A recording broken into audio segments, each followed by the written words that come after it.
name is Sam. I'm a fourth year at the Chicago Medical School, and I'm also the Central Region OSR Chair. And I'm really excited to be moderating this event tonight between the OSR, the Organization of Student Representatives, as well as the ORR, the Organization of Resident Representatives. And just a quick reminder for everybody that we will be recording this evening, so please do turn off your cameras and microphones.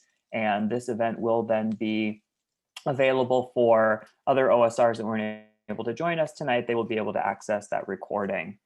And for people who may be new or less familiar with the ORR compared to the OSR, as you very well know, the OSR, the Organization of Student Representatives, is the representative arm within the AAMC for undergraduate medical education. And the ORR is very much a companion organization that serves to represent the needs of resident physicians or the needs of graduate medical education within the AAMC. So we're really excited for this collaboration and to have some really terrific ORR representatives joining us this evening. So this evening we will start with 5 topics that have been built based on questions submitted ahead of the webinar. And then after that, we will transition into a 15-minute question and answer period. So throughout tonight's webinar, I encourage you to please submit questions using the chat feature, and we have people that will be monitoring the chat and will be collating those questions throughout the event so that we can make sure we address audience questions and concerns in the Q&A period that will follow the panel. So to get us started, I'm going to ask our panelists to introduce themselves, and I will call on you one by one, and I'm going to start with Mercy. If you could please give us an introduction. Good evening, everyone. My name is Mercy Adetoye. I am currently an academic medicine fellow at the University of Michigan. I did my family medicine residency here as well.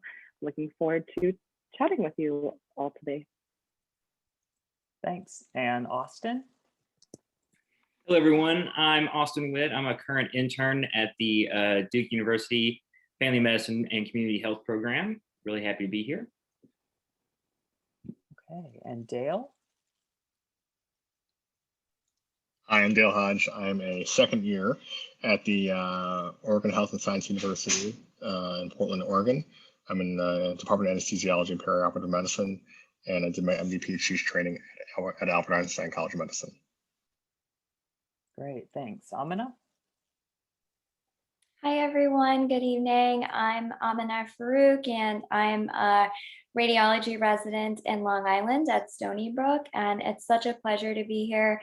I'm really excited to answer all your questions and share some of my experiences. Great. And Deborah, please. Hi, everyone. I'm Deborah Paul. I am a second year dermatology resident at the University of Rochester, and I'm excited to be here for the next hour with you guys. Great. So thank you very much, everybody. We've got a terrific panel, and I'd like to jump right into our first group of questions, which are going to center around selecting a residency program, a topic that's very salient for all the fourth year students who are on the call, myself included right now. So the first question that I'd like to pose, and I'm going to see if Austin could chime in on this one first, and then we'll get some other perspectives, is what was the most important factor that you considered when you were ranking your program list? And is that factor still the most important thing to you now that you've had a couple months of residency under your belt? Wow, great question. Yes, I think the most important aspect that I considered in my residency program was where am I going to go where I can become the best clinician that I can become and be supported in that endeavor. And I think that the really hard question was asking, like, any program will have, do your residents feel supported? The obvious answer is, well, yes, of course. So making them prove that is often hard to do during the interview process. So I had a lot of really hard questions of show me examples of how you've had to support residents going through difficulties, transitioning to new communities, transitioning to new phases of life, having problems back home during residency, having issues with physical health, mental health, you name it. And that was really, my top programs were the ones that proved that to me the most. And I would say 9 months into a pandemic intern year, that criteria is still far and away the most important to me. And I couldn't feel more supported where I'm at. The people in the program made me feel from the time that I met them that I mattered. They made me feel like I was important, that I could. They made me feel comfortable enough to bring my authentic self, and that wasn't anything that was unspoken. It was very explicitly stated, like, this is how we want to create space for you to do that. And so I think it's really important to consider when you're considering those top ranks, the places you're most likely to want to match at is, are they going to create space for you to be your authentic self, and are they going to support that? That was really great. Thanks. Let's hear from the opposite end of the kind of training spectrum. Mercy, I'd love to get your take on this as well. Thank you. So it turns out that I always knew for myself, I'm interested in academic medicine, academic family medicine. And so when it came to kind of putting the list together, I applied to places that would support my career and career aspirations, which is, maybe ruling the world someday. But beyond that, it was really important for me to be in a space where I felt supported from my, personally, in my personal life, where I would have the strongest support system outside of medicine. And so it was kind of, I had a group of residencies that all kind of met everything I wanted in terms of a career aspiration, but I knew that residency is going to be very rigorous. And so I have a partner, and it really was important for us to sit down and figure out what would work best for us, because he needs to be involved in the process as well. So it was more personal for me after the initial, am I going to get what I would need out of the group of residencies? Great. And then how about somebody who's in the middle of training? Dale, could you give us your thoughts on what was a really important factor for you when you were creating your rank list? And is that still the most important thing that you would consider in looking for your residency? I think the probably number one thing, and it sounds a little hokey, is just what impressions did I get from the residents? Did they seem genuinely happy? That's what was probably one of the most key things for a residency program. But then seeing from there, had they created a track record for what I want to do? So I'm in the clinician scientist program, and I wanted to see what happened to their graduates. Are they currently working as postdocs? Are they in the field? Like, what are they doing? Are they doing what you said that they would do after they graduate? Because that's a big thing in research, is making sure you can get there. So making sure that they felt happy, that felt supported, that it would be a good training for me for what I wanted to do for my career. And then also location was huge. I think I'm sort of the opposite of Mercy. I went to the opposite end of where all my friends and family are. But that was because I wanted to explore this part of the country. I'm in the Pacific Northwest, and I think it was really cool to sort of branch out. I can always come back home, but I wanted to see something else new during my training. Yeah, that's really great. Thanks. I'm going to switch gears a little bit, because I think, Dale, you brought up a really good point, and Mercy did as well, about evaluating a program and how it really aligns with your values and where you want to go and what you want to do. And while academically that's very important and clinically that's very important, we're also humans. So what was something that you considered when you evaluated the kind of work-life balance that you thought you would have in a program? And how did that factor into the rank list that you ultimately created? And I'm going to go to Deborah for this one, please. Sure, that's a great question. I think for me, I'm very fortunate to be in a specialty in dermatology that really values work-life balance and resident well-being. That was kind of a universal trend across programs. But I think that the challenge that we face that's a little bit more unique to dermatology is either like chart overload and like the amount of time that it takes to read and work that you do outside of clinic. So for me, it was looking at the curriculum, seeing, do they have dedicated time for study periods, like to have time off? And then kind of something that wasn't that it was like more of a feeling that I had was at the resident interview dinners, and talking to friends who had done an away rotation at a program that I interviewed at, how the residents got along. Did they seem like they were sociable with like one another and knew things, or was it an awkward dinner or something? I know that it's a little challenging this year over Zoom, but you can still get a little taste of things to see how the other residents interact with each other. And for me, that was more of a surrogate of how much time they had outside of work and to really get along with each other. And people who were not burnout were more likely to be happy and interactive. So that was something that I looked at.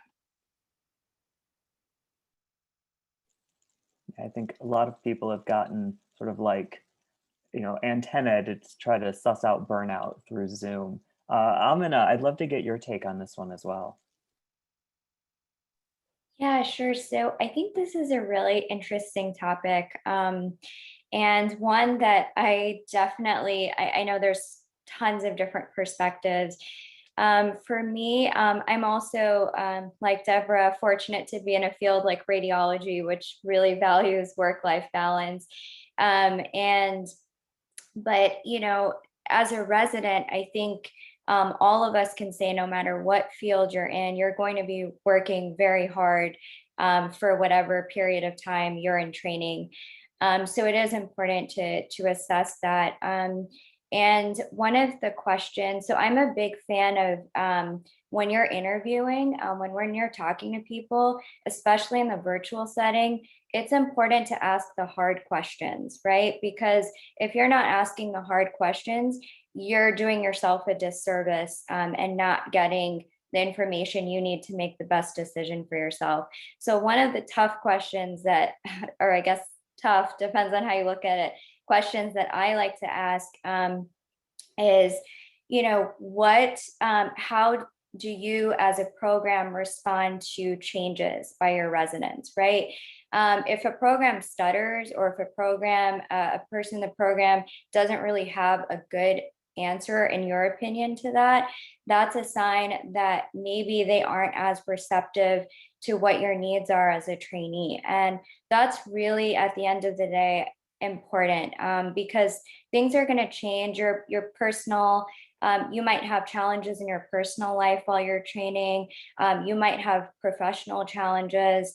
And if you feel unsupported in that from administration or leadership, or even from your co-residents, that can really be problematic, especially if you're in a long residency like mine, which is 5 years. It's definitely tough to stick out something like that. So I highly encourage you guys, don't be afraid of asking difficult questions when you're on the trail. And even after you're done, like if it's before the rank list, just send an email if you think of something, especially if it's a place that you're highly considering and just want to get to know more, especially in the virtual setting. Yeah, that was really great. Thanks. And Austin, I'm going to come back to you for this one too. As an intern, I would really like to hear your perspective on kind of the work-life balance, especially with the transition and making that transition in the virtual setting. And just a heads up, after this, we will be moving to our next discussion topic. Yeah.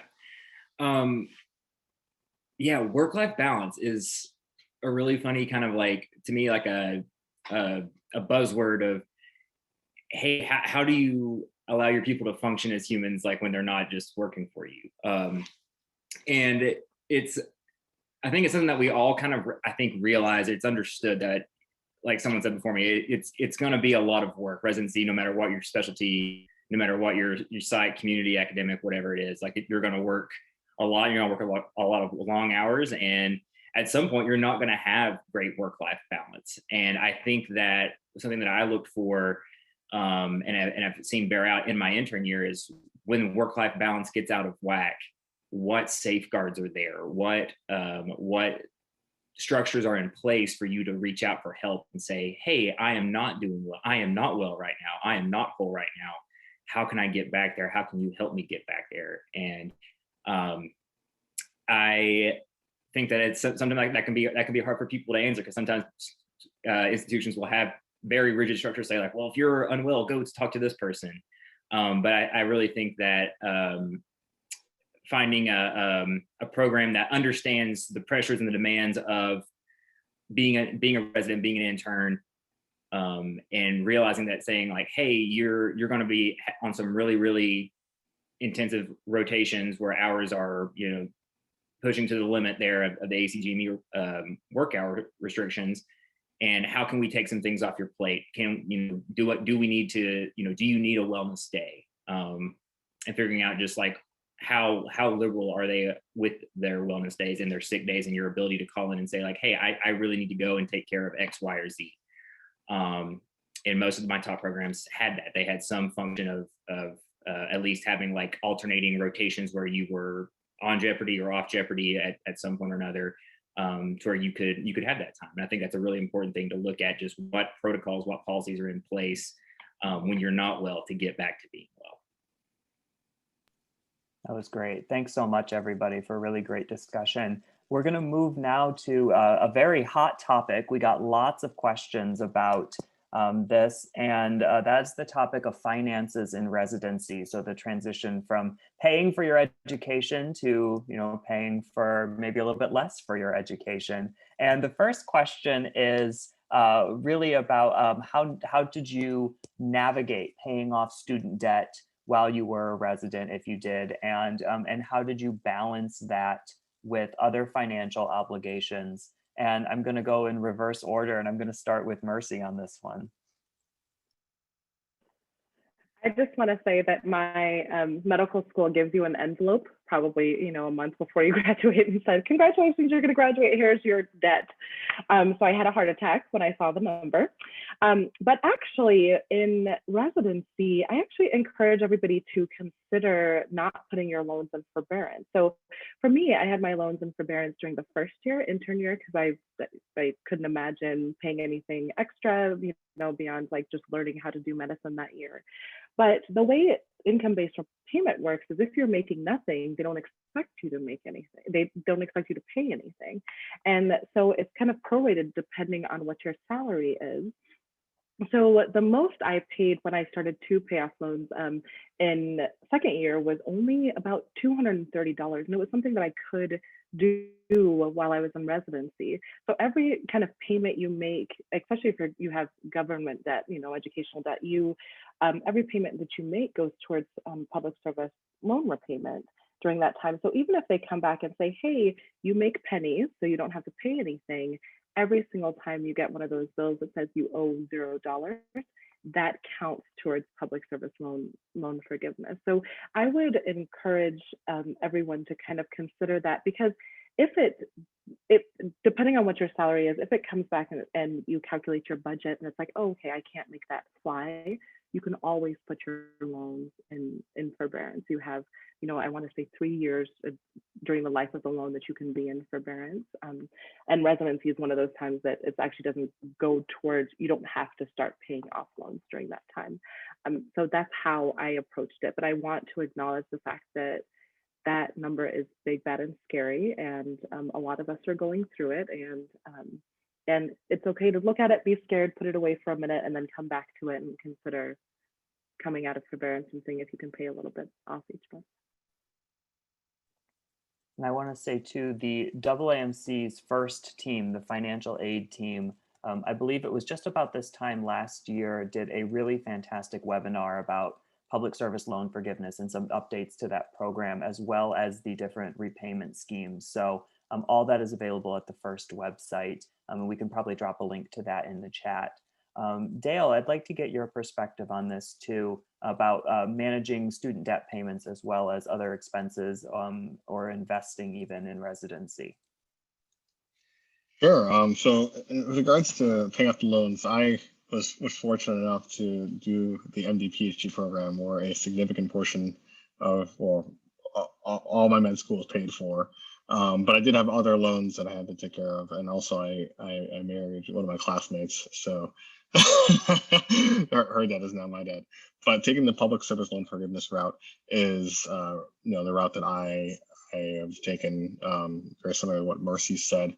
You're not making very much, so the portion that you pay is very little. I think I pay $230 a month. And now because of COVID, actually all those payments are suspended, and I'm still getting credit for them. So keep deferring that. Keep making those payments. So that's the way I took the approach for student debt. With regards to other things like investing, one of the things that our university offered was basically free financial advice.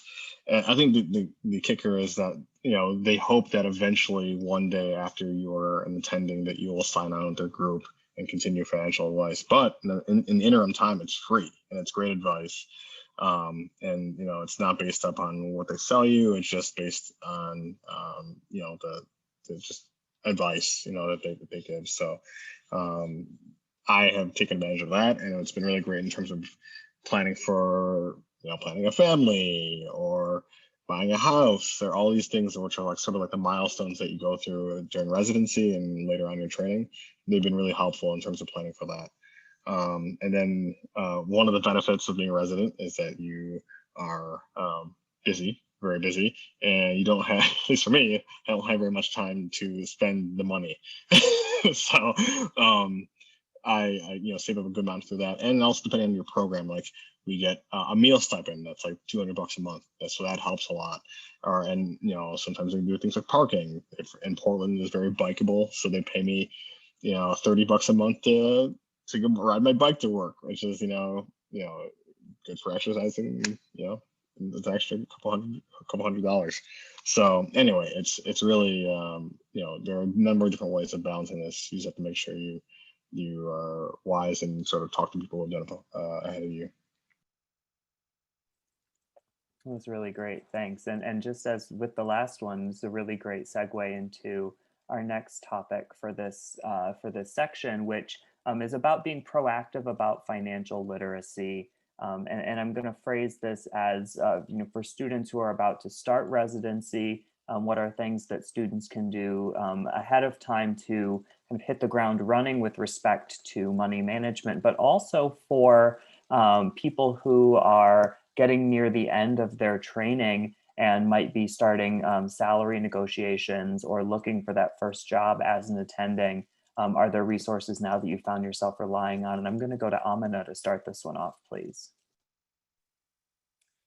Yeah, this is such a great question and a great topic. And I really want to leave, the med students here with 4 key pieces of advice that will also answer this question. So educate, right? So you have to, this is going to serve you well into your attendinghood.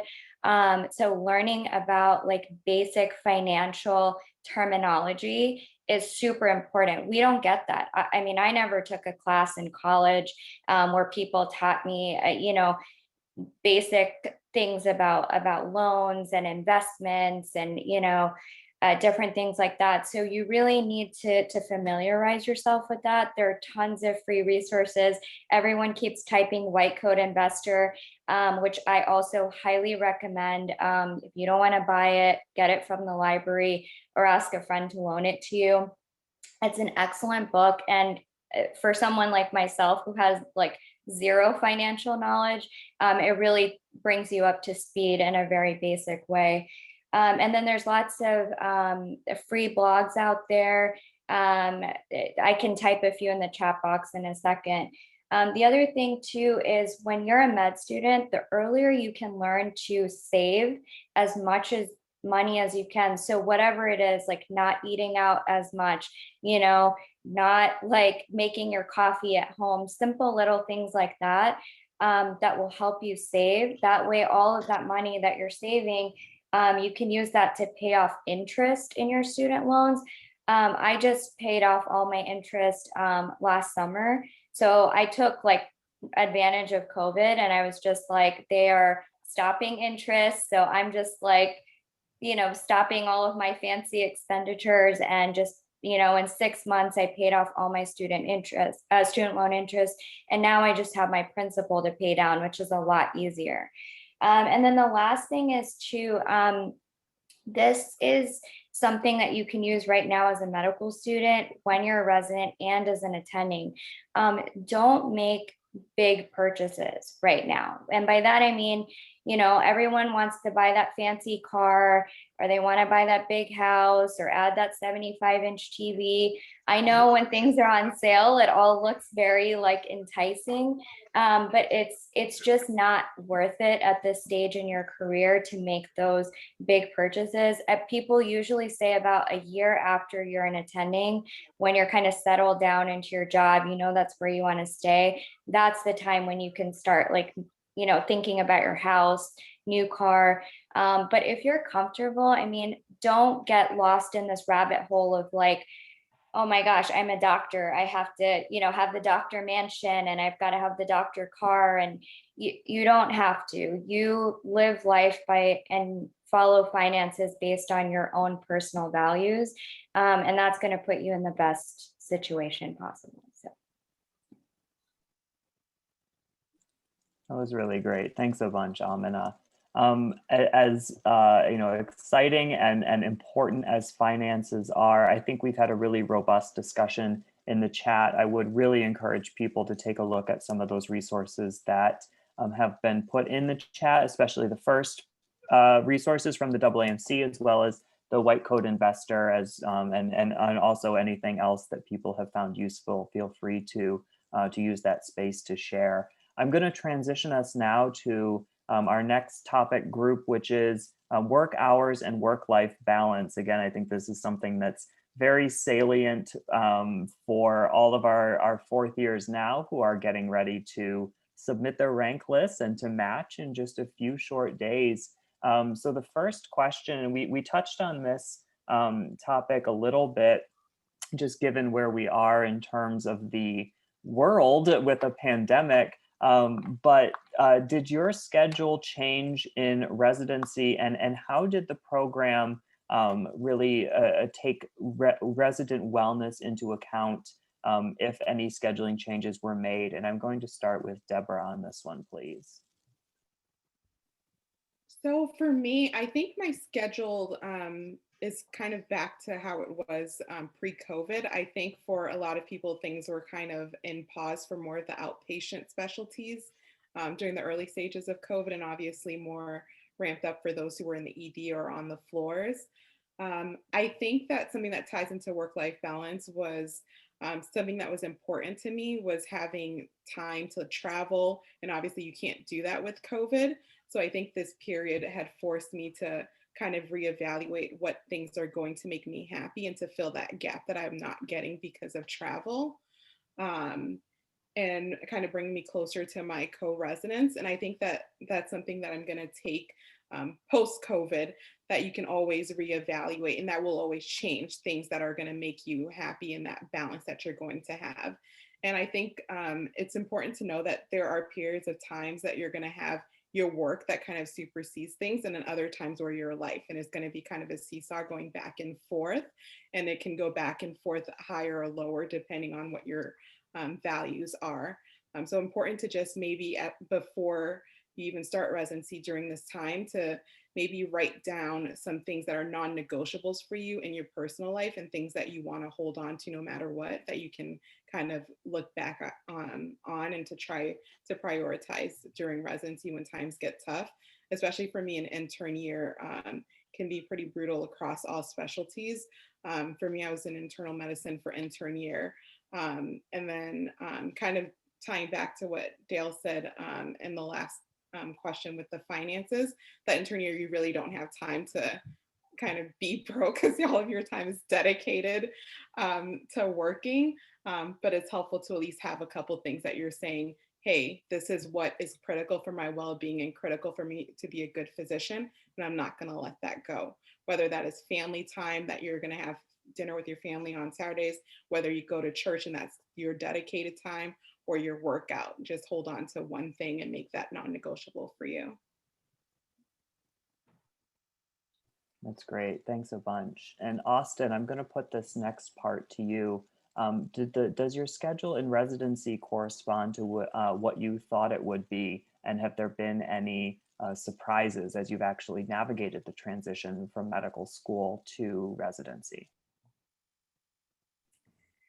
I would say yes, by and large. I think the challenges that I've found adjusting from life as like an M4 to the life of an intern, especially in a specialty like family medicine, where we're primarily focused on outpatient care and continuity of care and things like that, is really a lot of the documentation and a lot of the paperwork and things that come along as from being somebody's doctor and making those medical decisions. And now that EMRs are always connected and patients can always kind of reach you via that portal, and you can put in prescription requests at 2 a.m. and they can send you a message at 4 or 5 a.m. saying, I needed to see you yesterday, where were you?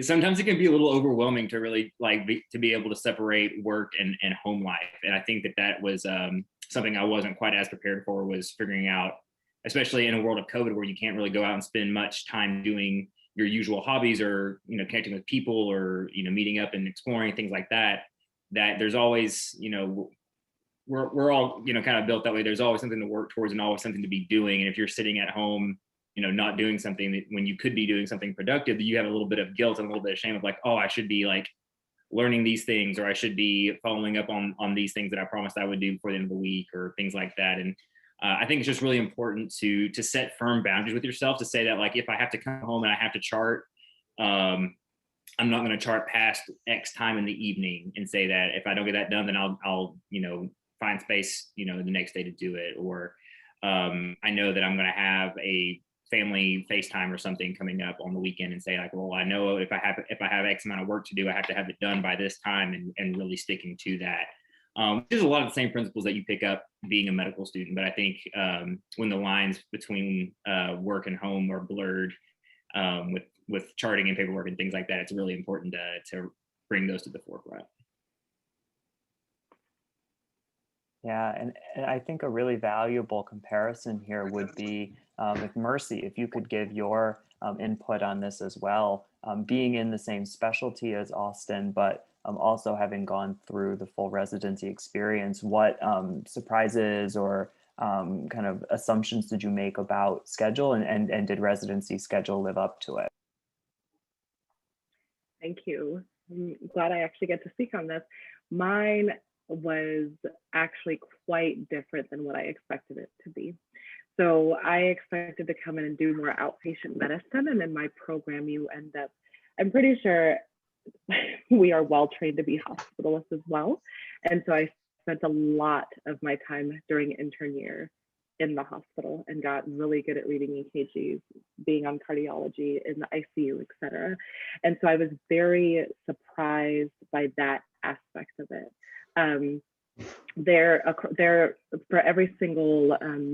For every single specialty, there is a range of training programs. So in family medicine, there are very outpatient heavy programs and very inpatient heavy programs. And the hope is that you all come out being a really good family doctors. But I don't think that I asked the right questions during the interview trail to get a really clear sense of where the residents are spending the bulk of their time in learning how to be good family medicine physicians.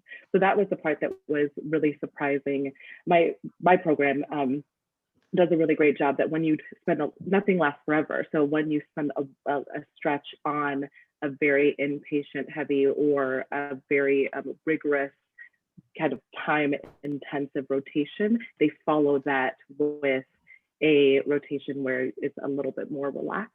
And then they told us, when you're asked to schedule your vacations, schedule your vacations after you've been working nights, or schedule them, after a really intense rotation. And so, but I think that when I was on the interview trails, I just did not ask the correct questions to really get a clear understanding where I'd be spending my time. Yeah, that actually brings up a really important point, and is a great segue into the next question that I was going to pose, which is, how did you evaluate the kind of the work-life balance from the program when you get kind of a limited introduction to them on an interview, especially this year. So Mercy, I'm going to go back and just ask you, and then we'll move down the panel. But if you could go back now to interviews, what kinds of questions would you have asked to get that kind of information?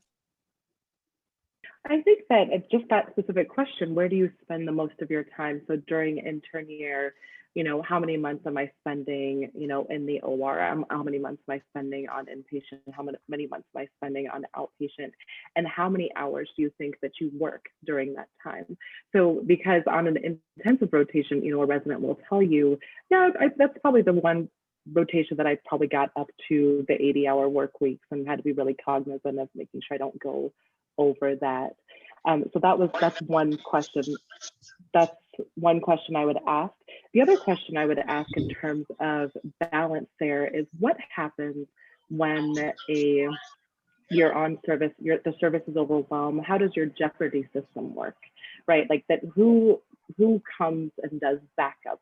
Because what I want to get a sense of is, when I'm on vacation or feel as though I have a golden weekend and time off, am I actually off, or am I still tethered to the program? Do I still need to kind of be available to be able to serve as backup for somebody, even though I'm supposed to be on vacation? So but that's because I've been through it now. Now I know that those are the questions that I would ask, just to make sure that, hey, I get a clear sense of where I'm going to spend the bulk of my time, during each year of residency. And then, if my time will be my own when they tell me that I'm on vacation, or, I'm off for the weekend. That's really great. Thanks. So I'm going to move actually now to our next topic. I feel like the time just keeps going faster and faster as we move forward, but I want to make sure we have a chance to get all of these, and this is a related topic to what we were just talking about, and that's the really, really important topic of resident wellness. So I'd just like to ask, and I'm going to go down and have everybody comment on this one, but how does your residency program support your wellness? If you could give an example of something. We've touched on a few throughout other discussions, but some really concrete examples I think would be great. And did you find yourself comparing programs based on how they could support wellness as you were creating your rank list? And I'm going to start with Deborah on this one. I think this is something that is so hard to measure, resident wellness, and especially during this time. I think someone I was following along with the chat had mentioned that it's helpful, a question that you should ask when you're on the interview trail, and I just wanted to echo that for those that didn't get a chance to see it, was seeing what sort of services that they have for behavior, or like if there's therapy, is it confidential? And is there like a group that is dedicated to that within the institution, and how accessible that is?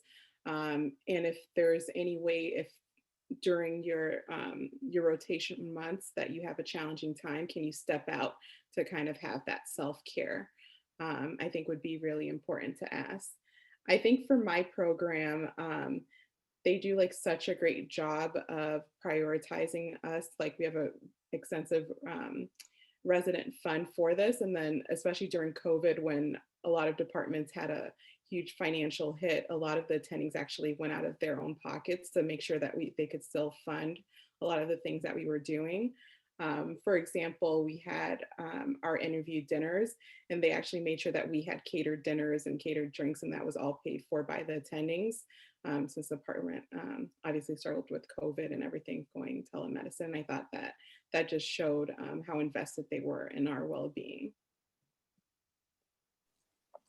That was really great. Thank you. Amina, I'm going to come to you next, please. Yeah, sure. So, yeah, I think wellness is now starting to, if you look back at like 10 or 15 years ago, my parents' generation, before that, wellness wasn't really a thing, right? And because of that, there have been a lot of problems that have been propagated down the line.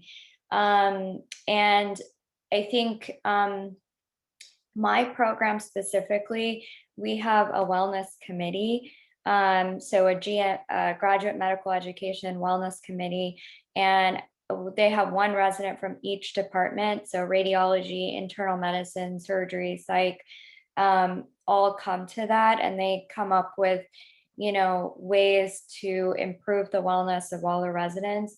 One of the awesome things that came out of it was that our program started to give us 4 wellness days a year. So every quarter you choose a day that, and it could be any day of the week. There are some stipulations. You can't take off during night float, and you can't take off like during a call day.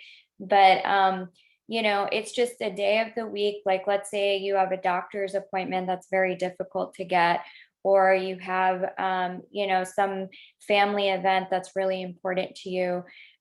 You can let them know in advance, and then you can take that day off. And so that is like one day every 4 months. And so I think things like that are really important. I would also say, like, how to judge whether a program cares about your wellness is very difficult.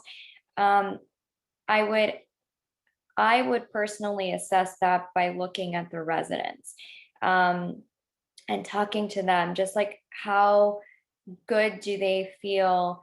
And you can get a lot out of talking to the residents. I'm doing fellowship interviews right now, so I'm speaking with fellows, and just like, that most people will not lie about it. They will tell you straight up, like, it's exhausting, it's tiring, but these are the benefits. And then you have to weigh and balance what that means to you. So as far as like figuring out from the programs, the program directors and leadership administration, they're going to give you the talk that they're supposed to give you, which is that they care about your wellness. But the people that you're really going to find it out from are the current residents, current fellows, and current trainees. So try to do your homework, get out there and investigate. Great. Austin, any thoughts on this one? Yeah, wellness is so hard to quantify because it means so many things to some different people. And I think, like I said before, they're inherently, just by the way that, the process and the stages of training that we're going through, we're inherently going to have some times in our lives where we're just not going to be well. And I think we're trying to mitigate that. That being said, I think the way that I tried to best suss that out and figure out what was important to me in terms of wellness was, how do I get back more autonomy over my own time, over my own decisions? How do I empower myself as a trainee, knowing my place within this hierarchical structure that has been created long before any of us came into it? And so for me, I was asking questions of, how are we centering the resident experience, the trainee experience within these programs? Where do residents get to have voice in decisions that get made that directly affect them? In our program, we have monthly, during our didactic time, we have every Tuesday. Every month, we have an hour dedicated just to residents and the program director and APDs. Those are the only people invited, and we've talked very openly about things that are working, things that aren't working, things that we want to change, things that, new rotations that are being built, new sites that are being looked at as far as partnerships. Most recently, it was just deciding that we wanted to move our inpatient schedule from being 7 a.m. to 7 p.m. to 6 a.m. to 6 p.m. because the people with families at home wanted some more daylight time just to see their families. And I think that's something that, without having that direct line of communication to be heard, it's going to be hard to ensure that you're empowered to say those things. So I think being very open and honest, asking programs, where do your residents like sit on these committees that make all these decisions? How are their voices weighed? Who ultimately is making the decision? And show me like some results of ideas that residents have had to change the program and how they've been implemented. And so I think that's figure out how they center. One, do they center, and two, how do they center resident voices and decisions that are made? Great, thanks, Austin. Dale, I'd love to get your thoughts on this as well.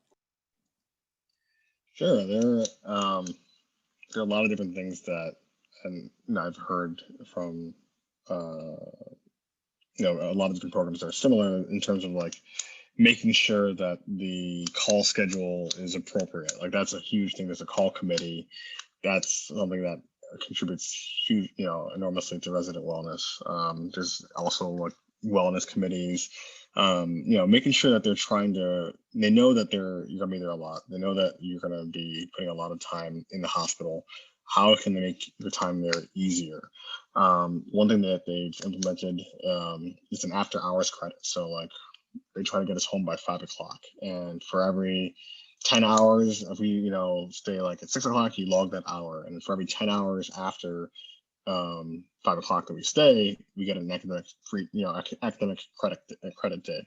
So, that was something that the residents were asking. It's like, hey, listen, we're staying a lot later than we ought to. Is there some way of compensating us? And so one, it incentivizes the residency program to get you out early, because they don't want to give out half day, free days all the time.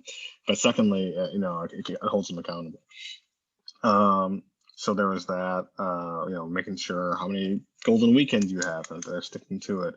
They have a wellness center there that's anonymous, so you can make sure that if you do have any problems, there's still a large stigma associated with seeking mental health, unfortunately. So, going to a resident program or a GME program that is able to see residents and have it be completely anonymous. It's not going to show up on your Epic. There are tons of other things. So one thing that we had is we had a union that we just formed at Oregon Health and Science University, and that's why I'm here. I'm on vacation right now, and they got us like a fourth week of vacation, because previously it was 3 weeks, and I'm like, okay, well, now I got a fourth, so I'm just sort of The point is that was something that we all fought for, and they were responsive to that. What other things? Sometimes they have class trips. Those are now harder to do with COVID, but those are things that sometimes they pay for, making sure everyone gets a chance to sort of know each other outside of work, and give time to just relax. Making sure that the power structure there, like the chiefs and the senior residents, I mean, it's sort of a top-down pecking order. Everyone's trying to make sure they're checking in that you're okay. So the chiefs will talk to you, and your senior residents, hey, how are things going? I know you're in a rough rotation. How's that going? What else? What rotations are really bad? Like we had, this one surgery rotation that was terrible, and the anesthesia residents like, is there something else that we can do? And they're like, you know what? We can. We'll put you on an OB rotation instead. You'll still get the experience you need, and it won't be quite as brutal. And that was something that was implemented within a year. So they're pretty responsive. What else? I created a little list here. For in terms of wellness, for like we have these didactics, and sometimes, I know this is the case for my program, but it's incorporated into the didactics. So like an hour is dedicated to like resident wellness, and sometimes it can be talking about, hey, what's going on with you, but other times it's just like, here's an extra hour, do what you need to do, and they'll have wellness half days. So seeing if they have these things is important. Great. Thanks so much, Dale. Those are really great examples. I want to make sure that we have time just to hear from Mercy during this session as well. And also, Mercy, thank you for creating a little dictionary here for us in the chat of what these terms mean for people who might not be aware. I will go quickly. For us, the one part that stands out to me from my program is that we have a wellness curriculum that's once monthly where they teach us about gratitude, et cetera. There was a moment where we as residents said, hey, actually during this wellness hour, we want to do something. And so they created the residents are the ones that actually run resident wellness that hour. So that was a great example where they listened to feedback and have supported the residents in that way. Awesome, thanks. And I can't believe it, but we have come to our final topic for the evening. And we've been peppering this subject in throughout all the discussion, but it is such a salient and really timely issue, the overall transition to residency. And I bet you all can guess where I'm going to start with this one, but I'd love to hear from Austin. If you could talk about what's been the biggest adjustment that you've made. We've mentioned this a little bit, but what specifically did your program do to help with that transition? And I would really like your perspective because you transitioned to residency during a pandemic. And there's a very real chance that this year's graduating MS4s might be having a similar situation. So I think your insight will be really valuable. Yeah, wow. It really was unlike anything that anyone could really dreamed up in their nightmares. It was a really hard transition, and I think just um, coming to a new place, coming to a new state, coming to a new institution, coming into a new place of work where you're training and you're working alongside other people very closely. Um, it was all very daunting, and I think that just the way that they supported that transition was, you know, from literally from match day on, like they like the residents, the faculty, they were getting in touch with us via email, they were getting our phone numbers, they were saying like, hey, I know things are going to be weird, but like I know this real estate agent, they'll take you on virtual tours of houses, they'll get you some resources online, to see like what the city is like. We can give you some tips and tricks for like once you actually get to town, like, here are places that you can go and explore and things that'll be useful to you. Here's how you navigate, credentialing and all this kind of stuff. Which is all things that seem very basic, but I think it was one of those things where it's like when I actually moved to Durham about a month before my training actually started, and it really was just trying to get used to a new place. So just having these people that are just like, I didn't even have to reach out; they were reaching out to me and just pouring out all this information that is what really made it transition so well. And just creating space. I think that's the by and large like broad sweeping thing, is to help with any transition to anything, is just creating space to process. And our program, as others have said, like, when you have faculty members that get it and they just know that regardless of like what is actually going on in your life, like you're probably having a hard time, and we're going to reach out and we're going to check on you, and we're going to see like what we can do to alleviate some of that stress. And a lot of that is done in a residence life just by creating some space in a really jam-packed schedule. And so I think that's something that the flexibility to be able to do that is something that's really impacted that transition and made it more tolerable for sure. Great, thanks. And I'm going to ask Deborah to give some comment on this one as well, especially with the transition from med school to an internal medicine year and then into your specialty training. Yeah, lots of transitions. I'm like, actually, last year I was actually looking forward. I was like, this is the first time I know like what's going on, and I'm not starting all over. I think for me, an intern year, the biggest challenge was learning to take on the role as a resident and the role as a physician.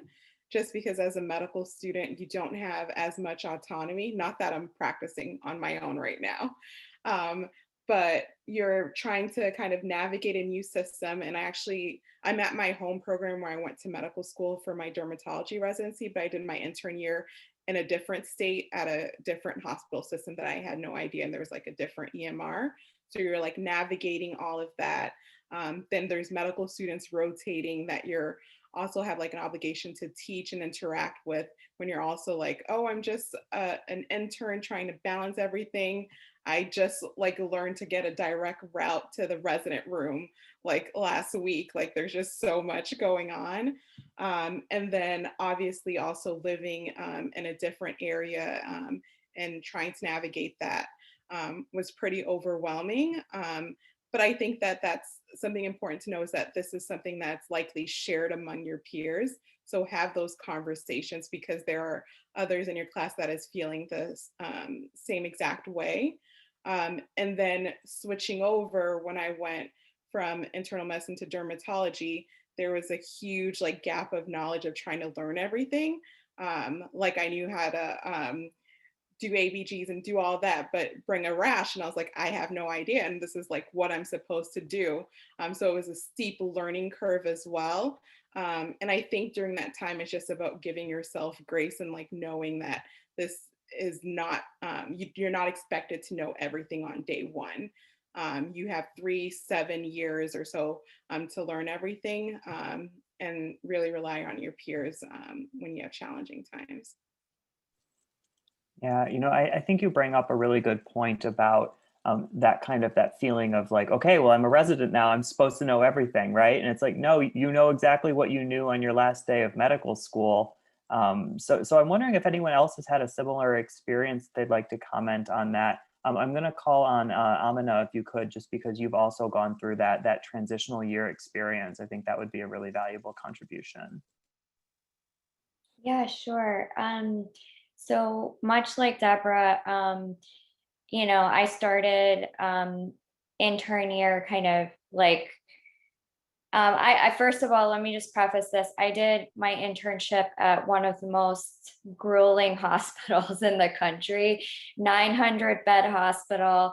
I was running up 16 flights of stairs because the elevator was too slow in between 4 or 5 codes at the same time on call. It was very intense. And my intern year was not without many tears shed. But with that said, I survived, and all of you guys who are listening here either have survived it or will survive it. I think like my sort of key pieces of advice are, listen, have patience, and have a support system. And I just want to give you some ways to remember that. So the analogy that my husband told me is, be like a rabbit and not a hippo, right? A rabbit has 2 ears and a small mouth and listens, right? And so they become smarter that way. And a hippo just has a big mouth and small ears.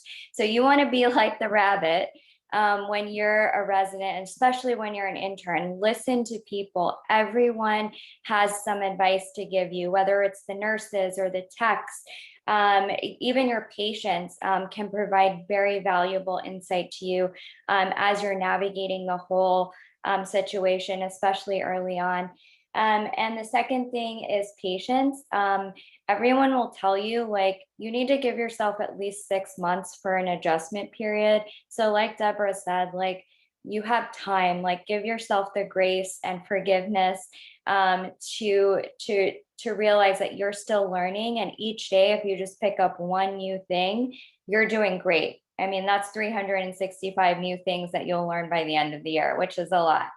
And the last thing is support, right? Like have your support system. The number of times I went home and cried to my husband or my mom is probably, I don't think they even want to recall that. But again, you survive. And then after that, it's the fact that you survive means that anything coming forth after that, you're also going to be able to make it through. So just don't forget that. That was a really great analogy. I'm reminded of something that one of my mentors told me a long time ago, that your body was designed with 2 eyes, 2 ears, but only 1 mouth. So really, really think about, those are 2 things that are meant to take in information and only one that's meant to spew it back out into the world.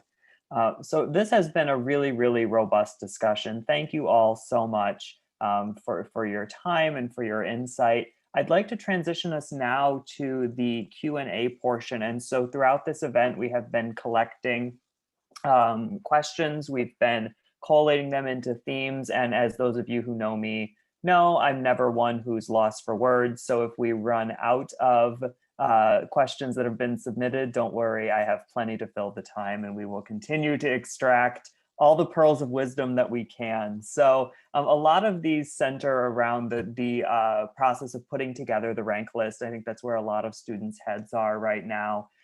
So would love to hear from you all. If you could comment on what really were some red flags that you might have experienced on the interview trail when talking to programs, and things that maybe gave you a clue that this might be a more malignant or a program that wouldn't be as supportive as you would like it to be during your training. So I'm going to ask if we could have Dale start with this one, please. Sure, and it's important to really think hard about this, because one of the things that I remember hearing was just the sort of approach to how they treated all of the candidates. So I was, they're listening to the other residents, and they were just talking about like one of their attendings very poorly right in front of me, and everyone was sort of like, yeah, I'm like, all right, like I can understand that things are growing, but like if you're doing it right in front of me, then it doesn't bode well. Like this is what I'm gonna be walking into. just how they treat you on the interview trail. Like one of my programs, I felt like they're like, you're lucky to be here, as opposed to like, we want you to come here. You know, if you're a big prestigious institution, that's great, but like, you also want to make sure that you treat your residents like they're valued. And then for me, like I went to medical school that had a very underserved population, and I wanted to continue working in that population. And one of the programs, you know, I was talking to the chair, he's like, oh, we don't have a lot of patients like the ones that you served in so and so. And I was like, all right, then. Well, then I'll keep that in mind and make sure that I don't rank this very high. So yeah, those are the things. You saw little subtleties, see how the residents talk about their faculty, see how they treat you, and yeah, those should be some red flags. Yeah. Austin, anything that you'd like to add to this one about red flags on the interview trail? Yeah, I'd echo Dale just by saying what my mentor through med school told me was just remember that however they're interacting with you on the interview day is them at putting on their best face. So imagine if they're not treating you well, then imagine what it's going to be like when they're doing Q3 call and their post call, or if they're working 80 hours a week. To keep that in mind. Yeah, I would leave it at that. Trust your gut and trust your ears and your eyes. Yeah, just to put a little bit of a different spin on this, because we are coming off a virtual interview cycle, potentially looking forward to another one. For residents that have been in programs longer and might have been on the other side of some interviews now doing the interviewing, you know, what are kinds of things that you might come up with to think about to try to get at some of these red flags during a virtual interview, kind of probing questions? And I'm going to ask if Mercy wants to comment on this one.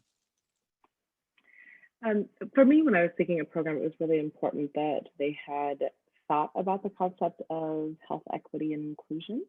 And so I would always ask the program director that question, you know, tell me, what is your definition of diversity, equity, and inclusion?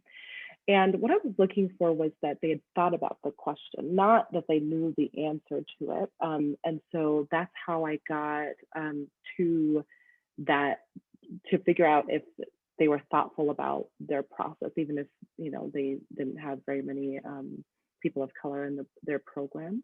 And so the way I say that to say that whatever it is that you're looking for, I would ask a resident, you know, what their experience is with that. So the medical students that, because of my position, I interview medical students, the medical students would ask me, what is your experience as a woman of color within this system? And that was very helpful. So that's what I would recommend. I know that most people are probably done with their interviews at this point and kind of putting the link list together. But if you want to know any of those questions, reach out to a resident, reach out to a program director, and just have them link you up with somebody that could that can get out what you're interested in. Yeah, that really, really great advice, I think. And that's so important now more than ever to really be upfront about those questions, because we can't visit, you know, especially this cycle. I don't know what the next cycle is going to be like, but it's really, really hard to get a sense of the whole training environment and at one time, but also to get the sense of individual trainees' experiences too.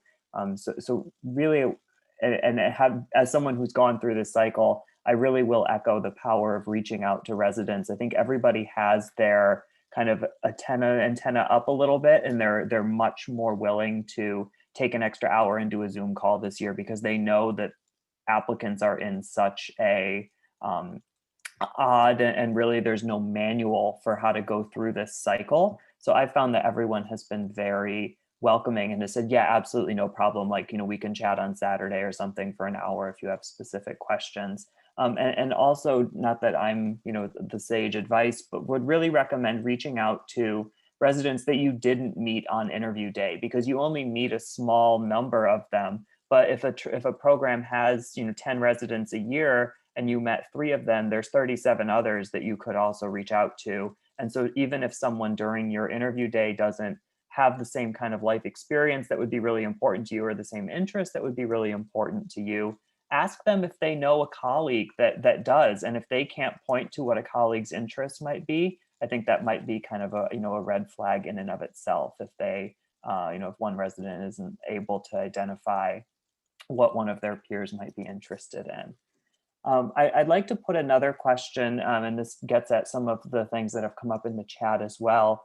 And that is the topic of starting a family or having a significant other as a resident.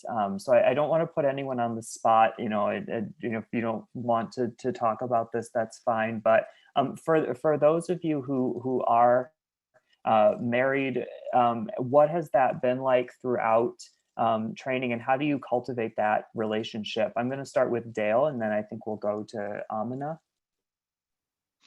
Yeah, it's tough. I mean, so my wife is just finished her fellowship, so she's also in medicine. So luckily, she understands, you know, what it's like. So that has made it easier. It's also tough because we're sort of moving in parallel. But one of the things we do is make sure to really prioritize time for each other. Like, it's tough because our schedules are very different a lot of the time, but making sure that we find time to be with each other and to plan for the future, especially when we're starting a family soon. Yeah, I think that's one of the things, and making sure that you're also I don't want to say, you know, planning for the future, but like you're always gonna have a project to do or a test to study for. But like, you should always be like, all right, this is our date night. We're gonna go out. We're gonna make sure to, you know, watch WandaVision, or I don't know, something that is just going on. Like, make sure to take deliberate steps to take time for yourselves. Amina? Yeah, sure. So, so I definitely echo the same thing as Dale. It's tough. It's really tough to even, I don't have kids, but I'm married. I have been for 7 years. And it's, you know, I've been through med school, intern year, now residency, now fellowship, across 4 different moves. And my husband's also a physician. So very similarly, it's very challenging. You know, he is working nights, I'm on call. Just during COVID, we realized, like, we, you know, with all of the busyness, sometimes we'll only have one weekend day a month that we're both not working. And if you think about that, that's not a lot of time. But one of the things I would emphasize is quality over quantity. That's really important. So you may not have as many days or as many hours, but the time that you do have, make it count, right? So put your phone away. You know, just say, I'm not going to work right now. I'm not going to be preoccupied with something over dinner. This is our 30 minutes. We're going to enjoy this time and focus on each other.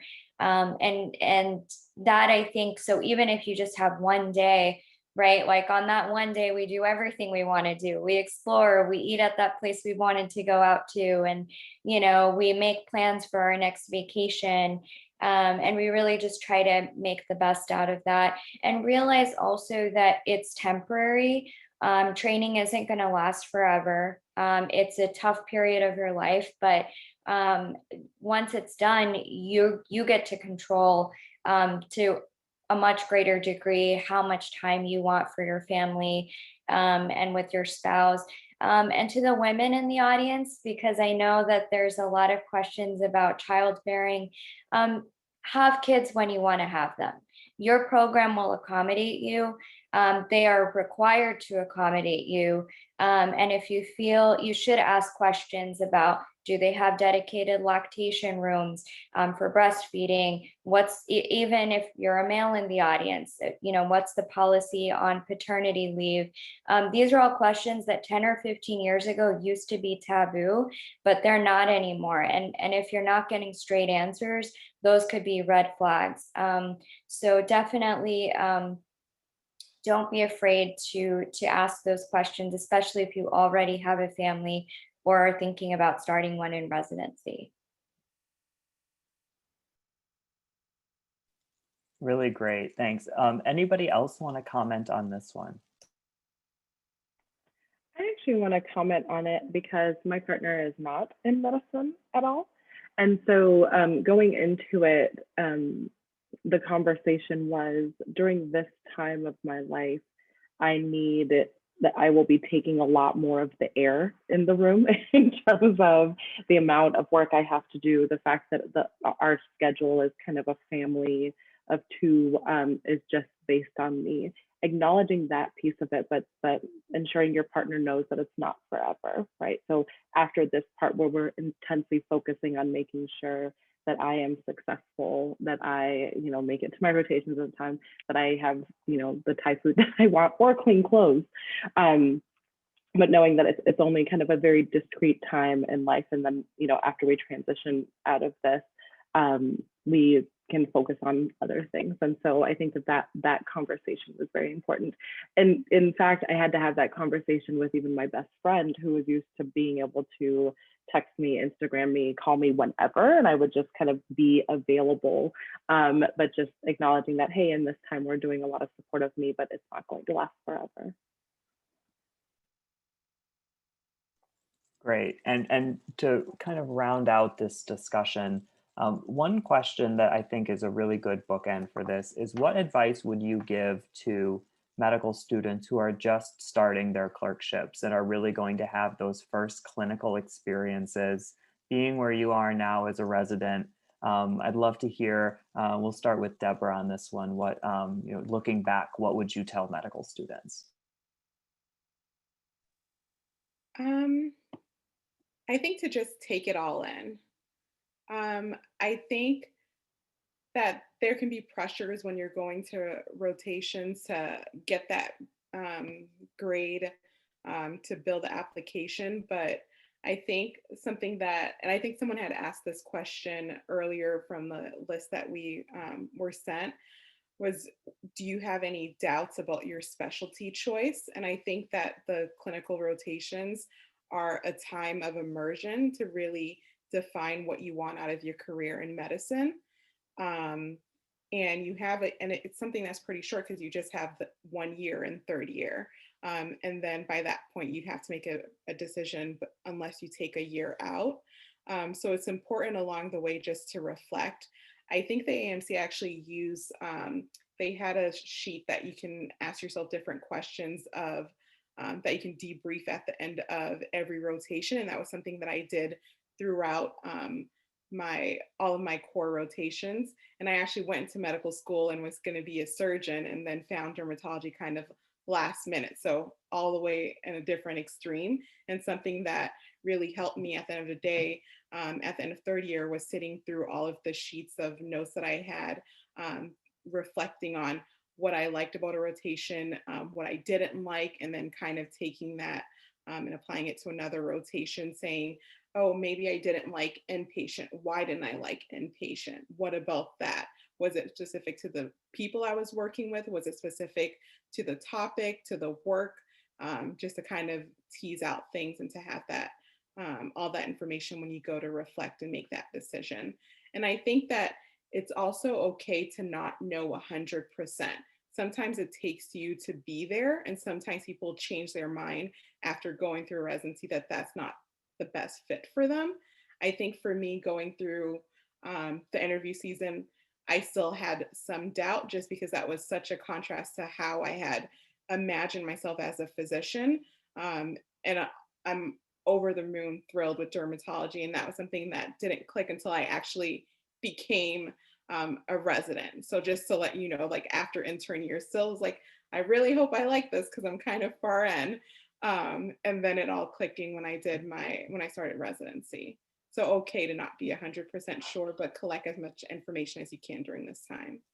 Great. Thank you so much, Deborah. And thank you everyone for your time this evening. Thank you for attending. This has been a really great discussion, and this is going to be the first of hopefully many events that we join our ORR colleagues for.